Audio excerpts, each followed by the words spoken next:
اعظم اللہ اجورنا بمصابنا بالحسین علیہ السلام۔ دوستو، آج عاشورہ کا دن ہے۔ آج کے دن ایک دوسرے کو سلام نہیں کیا جاتا، بلکہ اس طرح سے ایک دوسرے کو تعزیت پیش کی جاتی ہے کہ پروردگار ہمیں امام حسین علیہ السلام کا غم منانے کی توفیق دے اور ہمارے اجر کو زیادہ کرے۔ دوستو، آج کے دن زیادہ سے زیادہ مجلس عزا میں شرکت کرنی چاہیے، مسکرانا نہیں چاہیے اور ہنسنا تو بالکل بھی نہیں چاہیے۔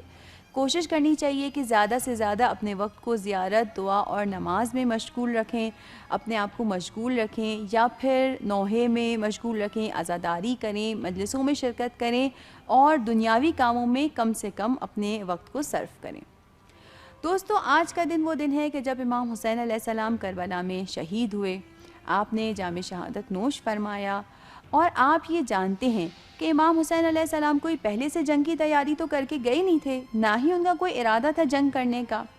تو ہوتا یوں ہے کہ عاشور کے دن جب تمام لوگ تیار ہیں امام حسین علیہ السلام پر قربان ہونے کے لیے، امام حسین علیہ السلام نے اونٹ کو منگوایا، کیونکہ اونٹ وہ سواری ہے کہ جو جنگ میں استعمال نہیں ہوتی۔ امام چاہتے تھے کہ ان یزیدیوں پر اتمام حجت کر دیں، ایک دفعہ پھر سے ان کو بتا دیں کہ وہ کون ہیں۔ امام حسین علیہ السلام اونٹ پر سوار ہوئے، قرآن مجید کو ہاتھ میں لیا، کھولا اور اللہ تعالیٰ کی تعریف بیان کی، اور اس کے بعد اپنا حسب و نسب بیان کیا اور فرمایا کہ کیا تم لوگ نہیں جانتے کہ میں کون ہوں؟ کیا تم لوگ نہیں جانتے کہ میرے نانا رسول خدا صلی اللہ علیہ وآلہ وسلم ہیں؟ کیا تم نہیں جانتے کہ میرے بابا مولا علی ہیں؟ کیا تم نہیں جانتے کہ میری جدہ فاطمہ الزہرا سلام اللہ علیہا ہیں؟ کیا تم نہیں جانتے کہ میں کون ہوں؟ تم میرے حسب نسب پہ غور کرو اور تم اپنے حسب نسب پہ غور کرو۔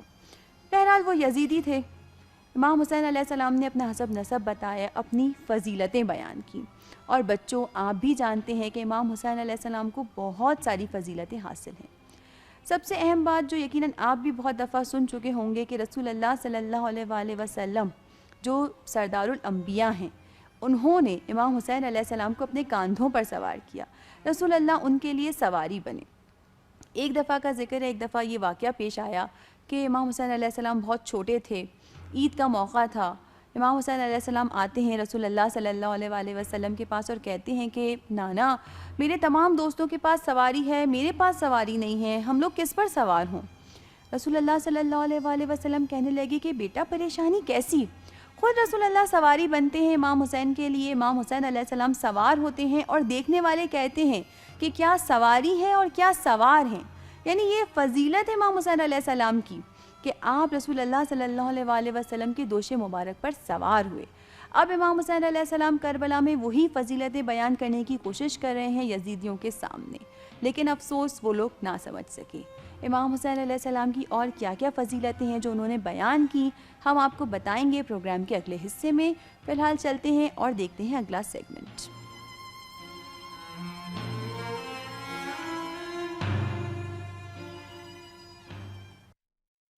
ہائے حسینہ وائے حسینہ، اے وائے سکینہ، اے وائے سکینہ، یہ رخصت آخر ہے پکارے شہ والا، اے زینب کلثوم رباب اور رقیہ، تم سب پہ سلام آخری اللہ کو سونپا، لپٹی ہوئی قدموں سے یہ کہتی تھی سکینہ، اے کل کے مددگار مدد کرنے کو آؤ، یا فاطمہ زہرا میرے بابا کو بچاؤ، یا فاطمہ زہرا میرے بابا کو بچاؤ، بابا نہ کہو بابا تم ساتھ رہو بابا، کچھ ہم سے سنو بابا، آگے نہ بڑھو بابا، آرام کرو بابا، باروں یہ دل دختر، باروں یہ دل دختر، خیمے میں چلو بابا، اے کل کے مددگار مدد کرنے کو آؤ، یا فاطمہ زہرا میرے بابا کو بچاؤ، یا فاطمہ زہرا میرے بابا کو بچاؤ، میں جان گئی بابا پہچان گئی بابا، قربان گئی بابا، تلواروں میں جاؤ گے پھر تم بھی نہ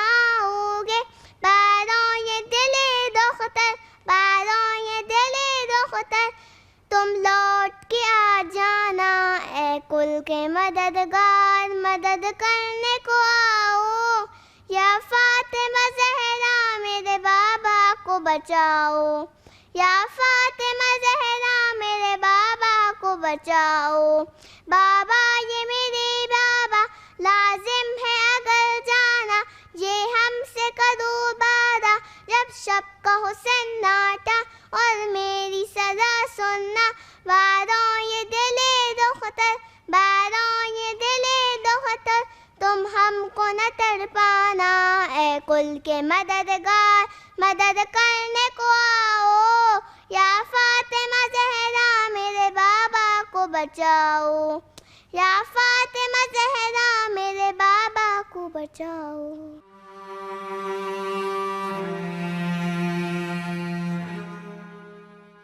دوستو ہم بات کر رہے تھے امام حسین علیہ السلام کے بارے میں کہ جب امام حسین علیہ السلام اونٹ پر سوار ہوئے اور اپنا تعارف یزیدیوں سے کرانے لگے۔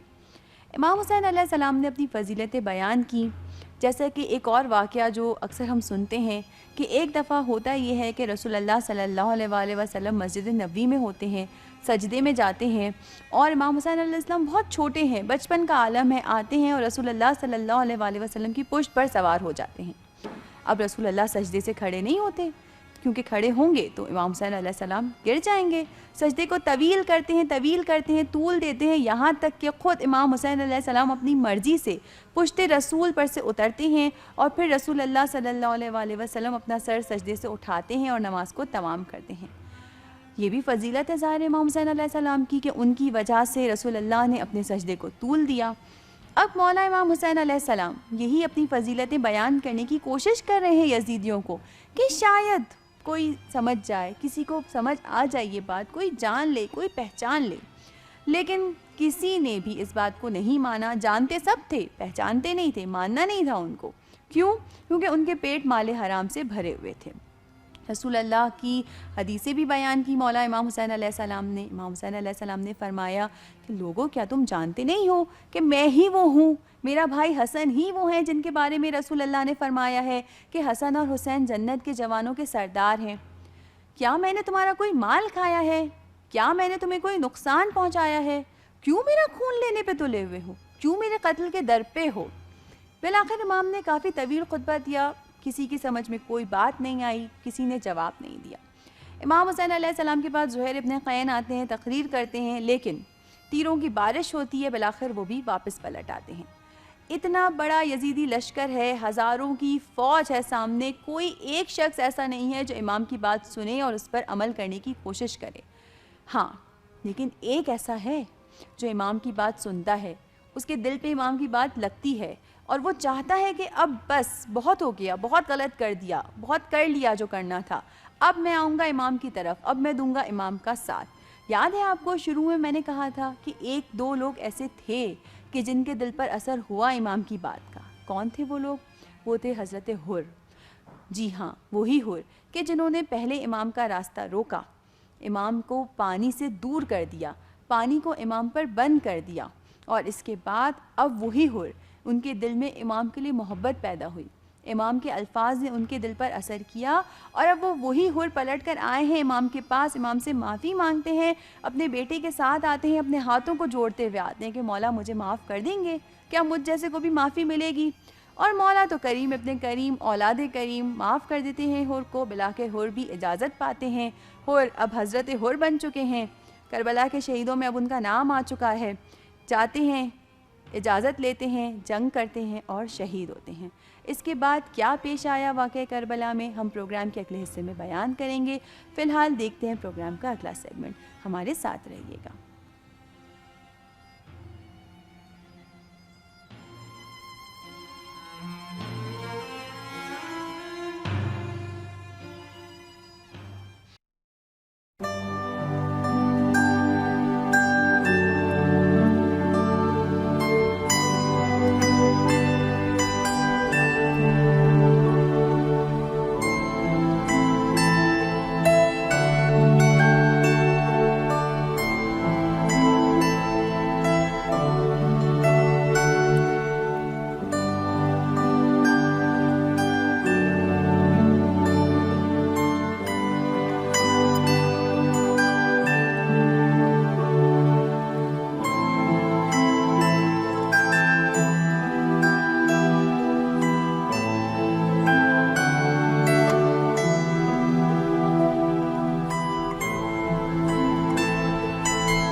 رسول خدا صلی اللہ علیہ وآلہ وسلم اور امام حسین۔ بسم اللہ الرحمن الرحیم۔ السلام علیکم پیارے بچوں، کیسے ہیں آپ لوگ؟ ٹھیک ٹھاک ہیں؟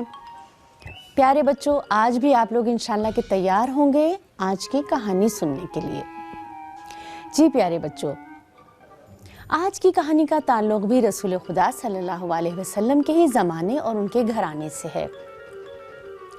رسول خدا صلی اللہ علیہ وسلم کے خانہ مطہر میں کچھ مہمان آئے ہوئے تھے، کچھ صحابہ تشریف لائے تھے اور کچھ مشورہ وغیرہ کرنا چاہتے تھے، کچھ باتیں ان کو کرنی تھیں، آپس میں کچھ میٹنگ ہوئی، بات چیت ہوئی اور اس کے بعد اٹھ کر ان کو اپنے اپنے گھروں کی طرف روانہ ہونا تھا۔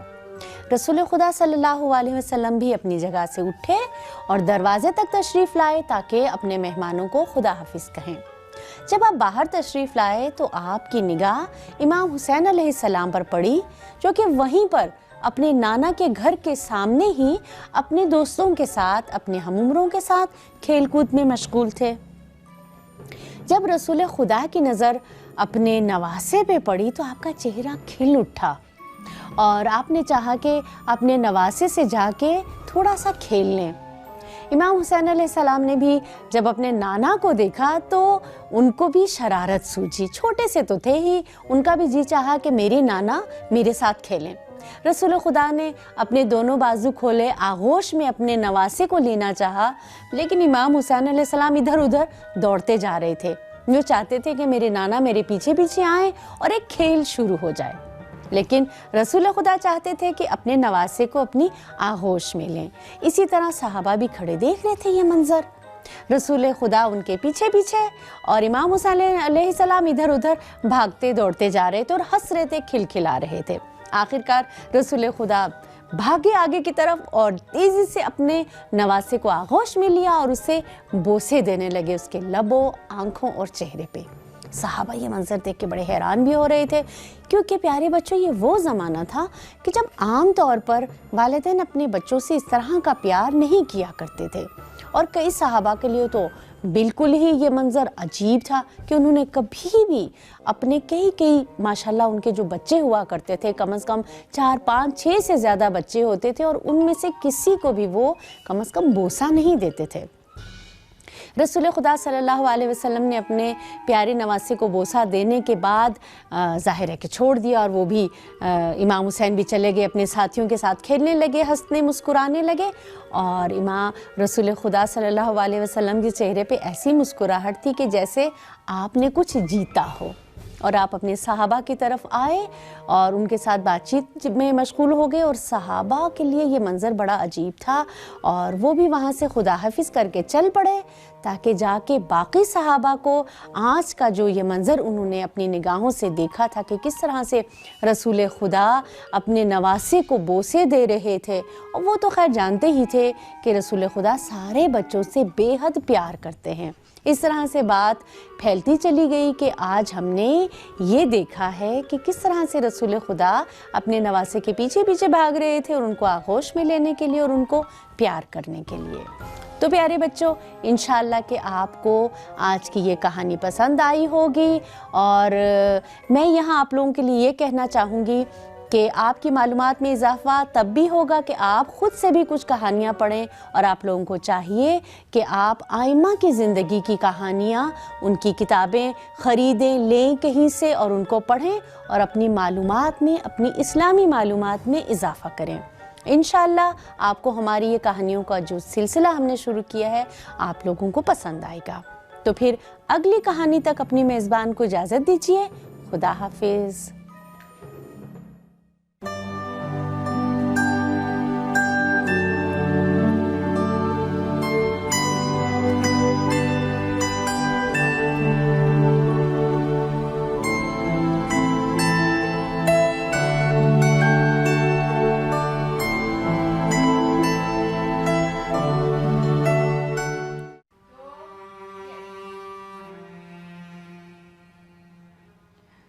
دوستو، ہم نے ذکر کیا حضرت حر کے بارے میں کہ بالآخر انہوں نے امام سے معافی مانگی اور جنگ کی اجازت طلب کی، جنگ کی اور شہید ہوئے، اور حر سے حضرت حر بن گئے۔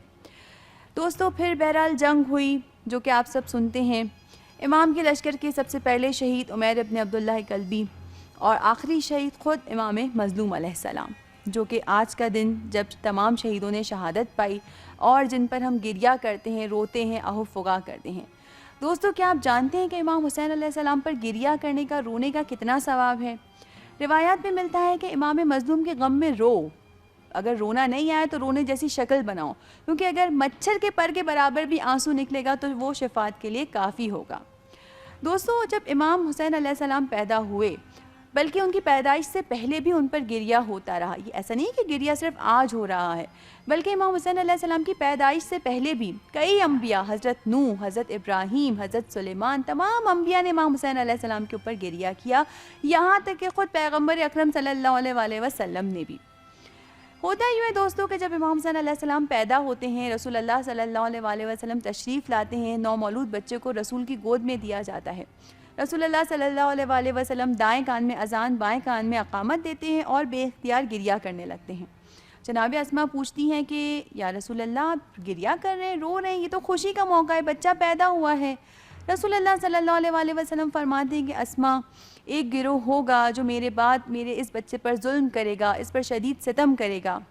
جناب سیدہ سلام اللہ علیہا کو جب یہ خبر ملتی ہے، ظاہر ہے وہ بھی گریہ کرتی ہیں اور پوچھتی ہیں کہ بابا یہ سب کب ہوگا؟ رسول اللہ صلی اللہ علیہ وسلم کہتے ہیں کہ یہ اس وقت ہوگا جب نہ میں ہوں گا، نہ تم ہوگی، نہ علی ہوں گے، نہ حسن ہوں گے۔ جناب سیدہ سلام اللہ علیہا کہتی ہیں کہ پھر میرے بیٹے پر کون روئے گا، کون گریہ کرے گا؟ رسول اللہ صلی اللہ علیہ وسلم فرماتے ہیں کہ خداوند عالم ایک گروہ کو خلق کرے گا، اس امت کی عورتیں تمہارے بیٹے پر روئیں گی، تمہارے بیٹے کی راہ میں شہید ہونے والی عورتوں پر روئیں گی، اس امت کے مرد تمہارے بیٹے کی راہ میں شہید ہونے والے مردوں پر روئیں گے، اس امت کے لوگ ایک نسل سے دوسری نسل عزاداری کے سلسلے کو چلائیں گے، آگے بڑھائیں گے۔ پھر رسول اللہ صلی اللہ علیہ وسلم فرماتے ہیں کہ جو کوئی بھی تمہارے بیٹے پر گریہ کرے گا، قیامت کے دن فاطمہ، میں اور تم اسے لے کر جنت میں داخل ہوں گے، ہم ان کی شفاعت کریں گے، ہم ان کے بغیر جنت میں داخل نہیں ہوں گے، اور بہت زیادہ اجر ہے ان لوگوں کا جو امام حسین علیہ السلام پر گریہ کرتے ہیں۔ تو دوستو، آپ نے جانا کہ امام مظلوم علیہ السلام پر گریہ کرنے کی کتنی اہمیت ہے۔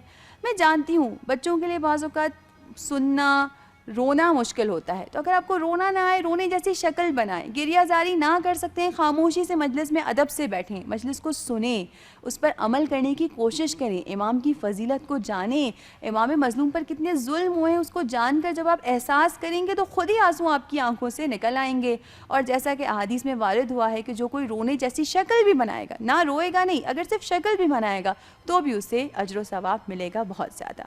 دوستو، چلتے ہیں پروگرام کے اگلے حصے کی طرف، واپس آئیں گے اور پھر آپ سے اپنی بات چیت کو آگے بڑھائیں گے، ہمارے ساتھ رہیے گا۔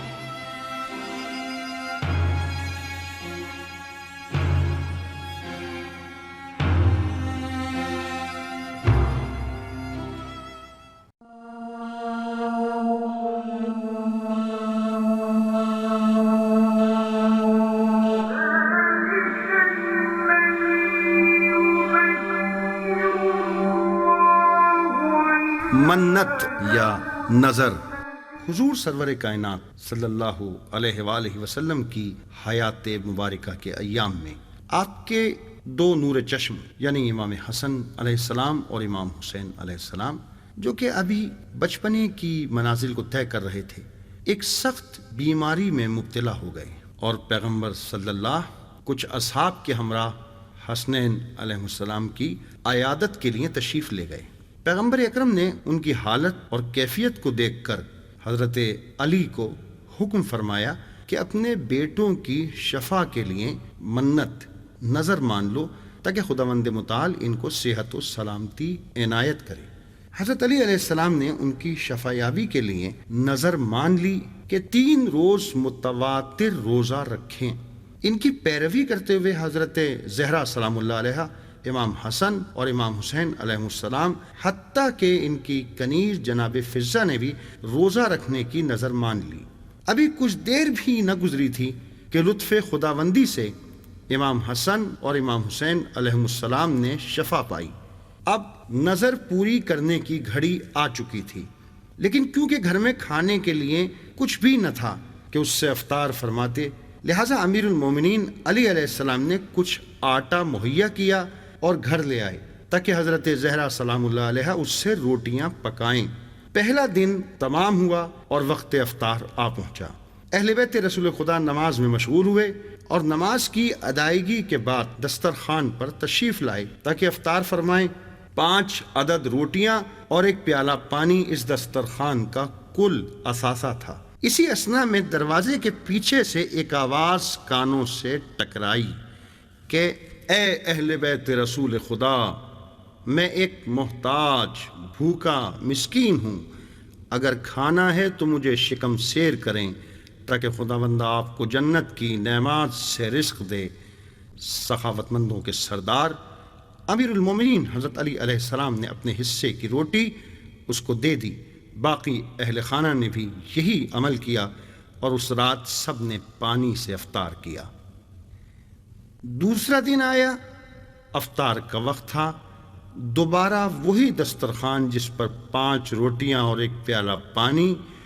جیسے ہی اہل بیت نے افطار کرنا چاہا، ایک آواز دروازے کے پیچھے سے آئی، اے اہل بیت رسول خدا، میں یتیم ہوں، آپ کے در پر آیا ہوں، کیا آپ کے پاس کھانا ہے کہ مجھے شکم سیر کریں؟ اس دفعہ بھی امیر المومنین علی علیہ السلام ہی تھے جنہوں نے سب سے پہلے روٹی اسے دی اور ان کے بعد باقی اہل خانہ نے بھی یہی کیا۔ بالآخر تیسرا اور آخری روز آ گیا۔ فاطمہ زہرا سلام اللہ علیہا نے باقی بچے ہوئے آٹے سے 5 روٹیاں تیار کیں اور وقت افطار جبکہ بھوک اور ضعیفی نے، کمزوری نے تمام اہل خانہ کو بے تاب کیا ہوا تھا، دوبارہ ایک آواز باہر سے سنائی دی کہ میں ایک اسیر ہوں، اے سخاوت مندوں، خدا کی رضا کے لیے مجھے کھانا دیں کہ امیدوار ہوں کہ خداوند آپ کو بہشتی نعمتیں عطا کرے۔ فوراً 5 روٹیاں اسیر آدمی کے دامن میں تھیں اور پھر اہل بیت نے پانی سے افطار فرمایا۔ امیر المومنین حضرت علی علیہ السلام جو میدان جنگ کے شیر تھے، اس قدر کمزور ہو گئے تھے کہ حسنین علیہ السلام کے چہرے مبارک پر بھی کوئی رمق باقی نہ رہی۔ فاطمہ زہرا سلام اللہ جو کہ پیغمبر کی نور چشم تھیں، ان کی چشم مبارک میں بھی چمک باقی نہیں رہی تھی۔ فضہ کنیز زہرا بھی اسی طرح اگلے روز امیر المومنین نے حسنین علیہ السلام کے ہاتھ پکڑے اور رسول خدا کی خدمت میں تشریف لے گئے۔ پیغمبر صلی اللہ اپنے ان عزیزوں کو بھوک اور کمزوری سے نڈھال دیکھ کر اشکبار ہوئے اور انہیں اپنی بیٹی لخت جگر فاطمہ زہرا سلام اللہ کی یاد آئی۔ سب کے ساتھ میں فاطمہ زہرا کے گھر تشریف لائے۔ سیدۃ النساء العالمین سلام اللہ علیہا اس کمزوری کی حالت میں بھی پروردگار کے ساتھ راز و نیاز میں مشغول تھیں۔ پیغمبر اکرم کی چشم مبارک سے آنسو جاری ہوئے اور سوز و گداز سے سینہ لبریز ہو گیا۔ فوراً جبریل امین نازل ہوئے اور اپنے ہمراہ قیمتی اور دائمی تحفہ خدا کی جانب سے اہل بیت رسول کے لیے لائے، جو کہ ان کی عظمت اور ایثار کا صلہ تھا۔ وحی کی خوشبو سے فضا معطر ہوئی اور سورہ انسان کی نورانی آیات جو کہ اہل بیت پیغمبر کی شان میں تھیں نازل ہوئیں، جس نے اہل بیت کے شکر اور خوشی میں اضافہ کیا۔ اعوذ باللہ من الشیطان الرجیم، بسم اللہ الرحمن الرحیم۔ یوفون بالنذر ویخافون یوما کان شرہ مستطیرا ويطعمون الطعام على حبه مسكينا ويتيما وأسيرا إنما نطعمكم لوجه الله لا نريد منكم جزاء ولا شكورا۔ یہ بندے نذر کو پورا کرتے ہیں اور اس دن سے ڈرتے ہیں کہ جس کی سختی ہر طرف پھیلی ہوئی ہے۔ یہ اس کی محبت میں مسکین، یتیم اور اسیر کو کھانا کھلاتے ہیں۔ ہم صرف اللہ کی مرضی کی خاطر تمہیں کھانا کھلاتے ہیں، ورنہ نہ تم سے کوئی بدلہ چاہتے ہیں اور نہ شکریہ۔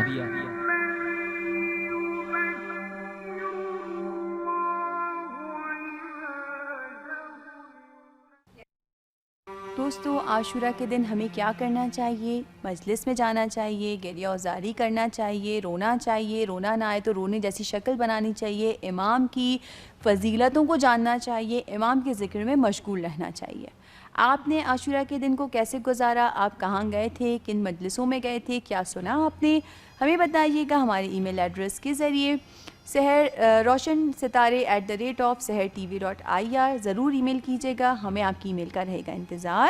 اگلے پروگرام تک کے لیے دیجیے اجازت، پھر ملیں گے۔